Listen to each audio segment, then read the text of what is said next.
하나님께서 오늘 주시는 말씀 열왕기하 14장 1절부터 16절입니다. 구약성경 585쪽입니다.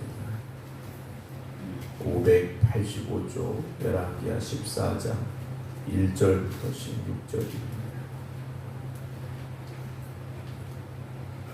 이스라엘의 왕 여호와스의 아들 요아스 제2년에 유다의 왕 요아스의 아들 아마샤가 왕이 되니 그가 왕이 된 때 나이 25세라 예루살렘에서 29년간 다스리니라. 그의 어머니 이름은 여호아단이요 예루살렘 사람이더라. 아마샤가 여호와 보시기에 정직히 행하였으나 그의 조상 다윗과는 같이 아니하였으며 그의 아버지 요아스가 행한 대로 다 행하였어도 오직 산당들을 제거하지 아니하였으므로 백성이 여전히 산당에서 제사를 드리며 분향하였더라. 나라가 그의 손에 굳게 섬에 그의 부왕을 죽인 신복들을 죽였으나 왕을 죽인 자의 자녀들은 죽이지 아니하였으니 이는 모세 율법책에 기록된 대로 함이라. 군 여호와께서 명령하여 이르시기를 자녀로 말미암아 아버지를 죽이지 말 것이요 아버지로 말미암아 자녀를 죽이지 말 것이라. 오직 사람마다 자기의 죄로 말미암아 죽을 것이니라 하셨더라.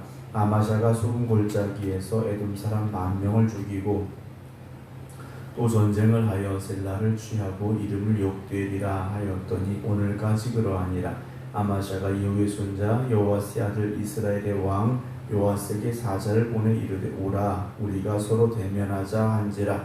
이스라엘의 왕 요아스가 유다의 왕 아마샤에게 사람을 보내 이르되 레바논 가시나무가 레바논 백향목에게 전가를 보내어 이르기를 네 딸을 내 아들에게 주어 아내로 삼게 하라 하였더니 레바논 들짐승이 지나가다가 그 가시나무를 짓밟았느니라. 네가 에돔을 쳐서 파하였으므로 마음이 교만하였으니 스스로 영광을 삼아 왕궁에나 네 집으로 돌아가라. 어찌하여 화를 자취하여 너와 유다가 함께 망하고자 하느냐 하나 아마샤가 듣지 아니하므로 이스라엘의 왕 요아스가 올라와서 그와 유다의 왕 아마샤가 유다의 베세메스에서 대면하였더니 유다가 이스라엘 앞에서 패하여 각기 장막으로 도망한지라. 이스라엘 왕 요아스가 베세메스에서 아하시아의 손자 요아스의 아들 유다 왕 아마샤를 사로잡고 예루살렘에 이르러 예루살렘 성벽을 에브라임 문에서부터 성 모퉁이 문까지 400규빗을 헐고 또 여호와의 성전과 왕궁 곳간에 있는 금, 은과 모든 기명을 탈취하고 또 사람을 볼모로 잡고서 사마리아로 돌아갔더라. 요아스의 남은 사적과 그의 업적과 또 유다의 왕 아마샤와 싸운 일은 이스라엘 왕 역대절에게 기록되지 아니하였느냐. 요아스가 그의 손들과 함께 잠에 이스라엘 왕들과 사마리아 함께 장사되고 그의 아들 여로보암이 대신하여 왕이 되니라. 아멘. 할렐루야. 우리가 살다 보면 다른 사람들로부터 나에 대한 평가, 또 나는 어떤 사람인가 이런저런 얘기들을 또 직접적으로 아니면 돌아서 듣게 될 때가 있습니다. 우리는 남들이 나를 칭찬해 줄 때, 또 나를 잘했다고 인정해 줄 때 사실 기분이 좋아지는 게 사실입니다. 그래서 사람들의 인정과 또 좋은 평가를 받으려고 노력하며 살기도 합니다. 그러나 믿음의 사람들은 사람의 인정을 받는 것이 아니라 하나님의 인정을 받아야 됩니다.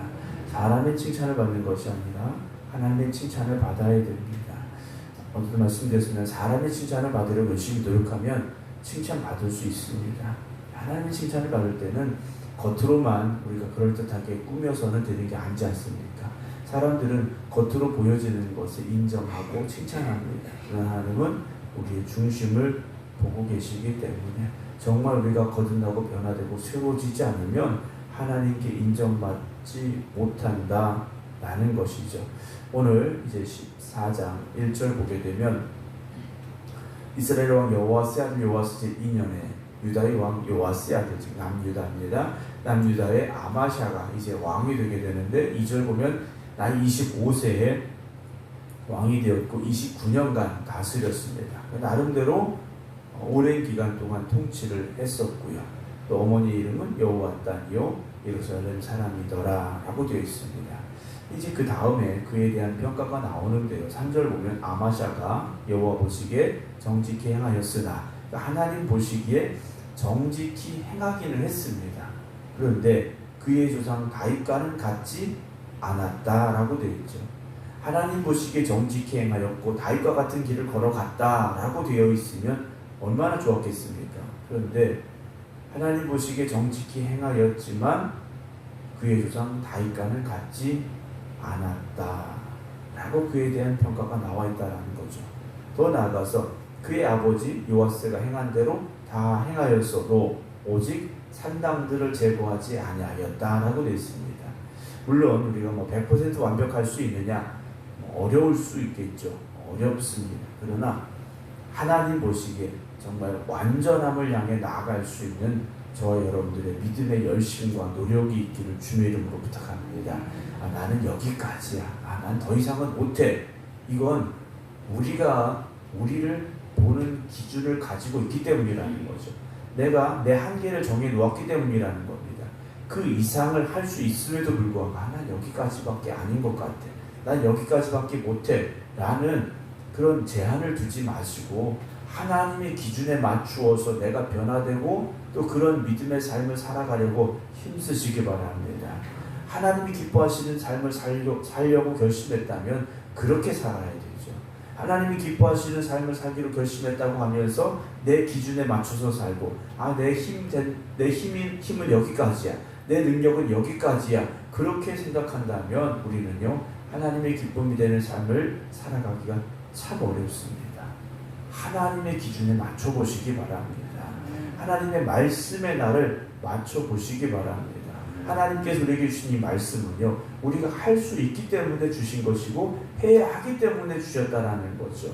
오늘 아마샤가 왕이 됐는데 하나님 보시기에 정직히 행하였지만 다윗 같지는 않았고 아버지가 행한 대로 다 행했는데 산당들은 제거하지 못했다.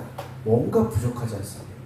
뭔가 부족한 이것이 아니라 정말 신앙의 완전함을 향해 나아갈 수 있는 저와 여러분들이 되셔야 됩니다. 6절 보면 왕을 죽인 자의 자녀들은 죽이지 않았다 그랬습니다. 5절에 나라가 그의 손에 붙게 서면 이제 왕권이 든든해지니까 자기 아버지를 죽인 신복들을 죽였습니다. 그런데 그의 자녀들은 죽이지 않았다 그랬어요. 왜 그랬느냐? 이는 모세 율법책에 기록된 대로 함이라. 그러니까 말씀을 보고 말씀에 기록된 대로 했다라는 거죠. 그게 뭡니까? 하나님의 명령인데 자녀로 말미암아 아버지를 죽이지 말고 아버지로 말미암아 자녀를 죽이지 말라. 오직 사람마다 자기의 죄로 말미암아 죽을 것이다. 하나님께서 그렇게 말씀하셨기 때문에 그렇게 했다라는 거예요. 그러면 다른 것들도 다 하나님 말씀대로 행해야 하겠죠. 물론 이건 잘한 겁니다. 이건 잘했죠. 그런데 산당을 없애지 않았다? 이건 잘못되지 않습니까? 여러분, 저나 여러분들이 다 잘못된 삶을 산다는 게 아닙니다. 우리가 다 부족하다라는 것이 아닙니다. 저나 여러분들도 하나님 보시기 분명히 잘하는 게 있고 또 하나님의 칭찬을 받을 만한 일도 분명히 있습니다. 그러나 우리가 완전하지 못하면 책망받을 일 또한 있다라는 거죠. 하나님의 말씀에 완전하지 못하면 우리도요 부족한 부분들이 드러날 수밖에 없고 하나님의 책망을 받는 사람들이 될 수밖에 없는데요. 7절에 아마샤가 소금골짜기에서 에돔 사람 10,000명을 죽이고 또 전쟁을 하여 셀라를 취하고 이름을 욕되리라 했다라고 되어 있습니다. 전쟁의 큰 승리를 아마샤가 거두게 됩니다. 근데 이 승리가 그의 발목을 붙잡는 일이 되고 말았다라는 거죠. 여러분, 우리가 성공하고 잘 되는 거 분명 좋은 일입니다. 그러나 그 순간 더 겸손해야 됩니다. 성공했을 때 더 겸손해야 됩니다. 승리했을 때 더 겸손해야 됩니다. 높아졌을 때 더 겸손해야 됩니다. 세상에서 제일 교만한 사람이 누구냐? 자기가 겸손하다고 생각하는 사람이 제일 교만할 수 있다라는 말이 있습니다. 오늘 우리가 난 겸손해 라고 생각하기 전에 내가 교만한 것은 없는가 돌아볼 수 있어야 된다는 거죠. 사람들이 보통 성공하고 나면 뭔가 이루고 나면 대부분 교만해지기 쉽습니다. 그리고 교만해지더라는 거죠. 교만한 이 아마샤가 어떤 일을 벌이느냐. 8절 아마샤가 예후의 손자 여호아스의 아들 이스라엘의 왕 요아스에게 사자를 보냅니다. 오라 우리가 서로 대면하자. 그래 한번 싸워보자 라고 얘기하는 겁니다. 왜냐 나 힘 있어 이런 거예요. 나 전쟁에서 큰 승리 거뒀어. 한번 싸워보자 이런 거예요. 그랬더니 9절에 요아스가 이렇게 말합니다. 레바논 가시나무가 레바논 백향목에게 전가를 보내어 이르기를 네 딸을 내 아들에게 주어 아내로 삼게 하라 했더니 레바논 들짐승이 지나가다가 그 가시나무를 짓밟았다 라고 말하죠. 너 교만하면 안 된다라는 겁니다. 그래서 10절에 네가 에돔을 쳐서 파하였으므로 마음이 교만하였으니 스스로 영광을 삼아 왕궁에나 네 집으로 돌아가라. 어찌하여 화를 자취하여 너와 유다가 함께 망하고자 하느냐라고 충고를 합니다. 너 그 전쟁 한번 이겼다고 그렇게 교만해서 되겠니? 승리의 기쁨을 가지고 왕궁으로 돌아가라. 집에 가서 승리의 기쁨이나 마음껏 누려라 라고 충고를 합니다. 그런데 11절에 아마샤가 듣지 않았습니다. 여러분 누군가 우리에게 충고할 때는 그 사람도 대단한 마음을 먹고 충고한 겁니다. 누군가에게 이렇게 충고하고 뭔가 권면한다라는 게 쉽지 않습니다. 그럼에도 불구하고 나에게 충고하는 사람이 있다면 그 사람은 나를 아끼는 사람입니다. 그러니까 누군가 나를 충고할 때 기분 나쁘게 듣지 말자라는 거죠. 아니 네가 뭔데 나한테 그래 이래라 저래라 이러지 마시고 그 사람은 많이 생각하고 나한테 이야기해 주는 거지 않습니까? 물론 간혹가다 그렇지 않은 사람도 있습니다. 그렇지만 누군가 나에게 충고할 때는 귀를 기울여서 들어야 되고 내 자신을 돌아볼 수 있어야 됩니다. 그게 겸손한 사람이죠. 그런 이야기 해주는 사람이 곁에 있다는 게 얼마나 복된 일입니까? 잘한다 해주는 사람만 옆에 있으면요 진짜 잘하는 줄 알아요. 그러나 때로는 잘못된 것을 지적하고 부족한 부분을 이야기해 줄 수 있는 사람이 옆에 있다면 정말 감사한 일입니다. 우리가 그런 소리에 더 귀를 기울여야 되죠. 근데 우리가 인간적인 생각과 마음을 가지면 어떻습니까? 잘한다고 해주는 사람을 더 좋아하게 돼 있어요. 잘한다 하는 소리에 더 마음을 뺏기게 돼 있다라는 겁니다. 아, 이건 아닌 것 같아. 이건 잘못하는 것 같아. 이건 고쳐야 되겠어. 하는 소리를 들으면 기분 나빠한다라는 거죠. 어떻게 됩니까? 11절에 아마샤가 듣지 않았어요. 아니 나 전쟁에서 크게 승리했어. 너 나하고 싸우기 부담스러워서 그러는구나. 아마 이 생각을 했겠죠. 이스라엘 왕 요아스가 올라와서 그와 유다의 왕 아마샤가 유다의 베스메스에서 대면합니다. 즉 전쟁을 하는데 유다가 이스라엘 앞에서 패하여 각기 장막으로 도망했다 했습니다. 객관적인 전력을 볼 때는 승리할 것 같았겠죠. 그러나 전쟁은 객관적인 어떤 수치를 가지고 하는 게 아니지 않습니까? 이번 올림픽에도 많은 선수들이 경기에 나갔습니다. 세계 랭킹이라는 게 있고요. 역대 전적이라는 게 있습니다. 그러나 또 다른 시합이 그들 앞에 있는 거지 않습니까? 세계 랭킹이 몇이다, 1등이다. 그럼 그건 중요한 게 아니죠. 지금 이 경기에서 누가 더 최선을 다하고 누가 더 열심을 다해서 싸우느냐가 승패를 좌우하는 경우를 보지 않습니까? 오늘 우리가 내가 가진 어떤 객관적인 것을 보지 마시고 하나님의 도우심을 구하며 나아갈 수 있어야 됩니다. 내가 가진 것을 보게 되면 교만할 수밖에 없고 하나님의 도우심을 구하면 겸손할 수밖에 없습니다. 전쟁에 나갔는데 패했죠. 다 도망했습니다. 13절 이스라엘 왕 요아스가 베스메스에서 아시아의 손자 요아스의 아들 유다 왕 아마샤를 사로잡고 포로로 잡아갑니다. 그리고 예루살렘에 와서 예루살렘 성벽을 에브라임 문에서부터 성 모퉁이 문까지 400규빗을 헐어버립니다. 성벽을 400규빗을 헐어버렸다라고 되어 있어요. 우리로 말하면 한 180m 되는 거리입니다. 그 성벽을 180m를 무너뜨려 버린 거예요. 그러면 성벽으로서의 역할을 할 수가 없는 거지 않습니까? 헛된 교만 때문에 자기도 포로로 끌려가고 성벽도 이렇게 무너지는 비참한 결과를 맞이하죠. 더 나아가서 14절 또 여호와의 성전과 왕궁 곳간에 있는 금, 은과 모든 기명을 탈취하고 또 사람을 볼모로 잡고서 사마리아로 돌아갔다라고 되어 있습니다. 참패했습니다. 사랑하는 성도 여러분, 하나님의 은혜를 깨닫고 하나님의 도우심 앞에서 감사함으로 더욱더 겸손할 수 있는 저와 여러분들이 되어져야 됩니다. 그리고 99%는 잘하는데 1%는 부족하다, 이것이 아니라 100%를 향해 나아갈 수 있는 저와 여러분들이 되기를 주님의 이름으로 축원합니다. 겉으로는 그럴듯한데 속으로는 썩어있고 속으로는 문제가 있다면 이건 안 되지 않겠습니까? 저나 여러분, 우리 모든 성도 여러분들이 하나님 보시기에 기뻐함을 받을 수 있는, 하나님이 기뻐하실 수 있는 우리의 믿음이 되어지고 또 하나님의 영광을 위해 아름답게 쓰임받을 수 있는 저와 여러분들이 되기를 주님의 이름으로 소망합니다. 오늘도 우리가 겸손함의 자리를 지켜가야 됩니다. 나는 낮아져야 되고 하나님 영광 받으시면 되지 않습니까? 근데 우리는 보통 내가 영광 받고 싶어 하죠.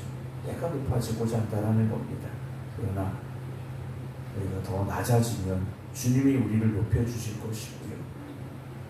우리가 더욱더 겸손하면 우리를 하나님께서 인정받는 자리에 세워주실 줄로 믿으시기 바랍니다. 오늘도 하나님 보시기에 기뻐하실 수 있는 저와 여러분들의 믿음의 삶이 될 수 있는 이 하루가 되기를 주님의 이름으로 축원합니다. 기도하겠습니다. 언제나 우리와 함께 하시고 우리를 통해 영광 받기를 원하시는 하나님, 오늘도 우리가 하나님 앞에 나아가 겸손함으로 서게 하시고 더욱더 하나님의 은혜와 능력을 구할 수 있는 저희들이 되게 하여 주시옵소서. 우리가 가진 것들로 인하여 교만하지 말게 하시고 그것이 나의 자랑이 되지 않게 하여 주시옵소서. 모든 것 하나님이 허락하신 은혜이며 축복입니다. 고백할 수 있는 겸손함이 우리에게 있게 하여 주시옵소서. 더욱더 하나님의 은혜와 하나님의 함께 하심을 간구할 수 있는 저희들이 되게 하여 주시옵소서. 그래서 하나님이 도와주시고 하나님이 함께 하시고 하나님이 역사하여 주시는 저희들의 삶이 되기를 원하오니 오늘 이 하루도 하나님 함께 하여 주시옵소서. 오늘도 주님께서 허락하신 이 거룩하고 복된 날 이 새벽 주님 앞에 나와 기도드리는 성도들, 또 각자의 믿음의 제단 앞에 엎드려 기도드리는 성도들, 주님께서 저들의 이름을 기억하여 주시옵시고 저들의 삶을 주장하여 주시고 저들의 가정을 축복하여 주시옵소서. 오늘도 하나님이 기뻐 받으시는 예배 드릴 수 있는 저희들 되기를 원합니다.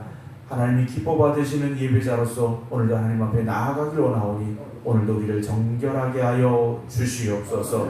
이제는 우리 주 예수 그리스도의 은혜와 아버지 하나님의 무한하신 사랑하심과 성령님의 감동 감화 역사하심이 오늘도 하나님 보시기에 기뻐하실 수 있는 우리가 되기를 원합니다.